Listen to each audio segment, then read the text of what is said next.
তো বন্ধুরা কেমন আছো তোমরা সবাই? আজকে আমি চলে এসেছি আমার ছোটবেলার বন্ধুর কাছে চুল কাটতে। তো দেখা যাক কেমন চুল কাটা হয়, সাথে থাকো এবং বাকি ভিডিওটা দেখতে থাকো।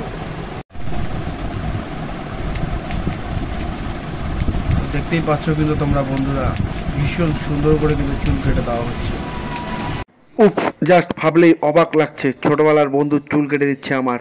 জাস্ট একটা অসাধারণ ব্যাপার, ভাবলেই অবাক লাগছে। তো এই যে বন্ধুরা তোমরা দেখতে পাচ্ছ চুল কাটার পরে কিন্তু কেমন লাগছে সেটা তোমরা বলবে। আর এই যে দেখো বাপ্পি ভাই, মনোজ ভাই, আমাদের সেই ছোটবেলার মানে একদম ক্লাস 1 থেকে নার্সারির বন্ধু, সে আজকে আমার চুল কেটে দিল। মানে ভীষণ আনন্দের দিন আজকে আমার জন্য। তো মনোজ, তোর এই দোকানটাতে আসতে গেলে ভাই কোথায় আসতে হবে? খাদিমপুর বরতলা সন্তোষী মাতার সামনে। খাদিমপুর বরতলা বালুরঘাটের সন্তোষী মাতার সামনে ভাইয়ের এখানে চুল কাটতে তোমরা চলে আসবে প্রত্যেকে।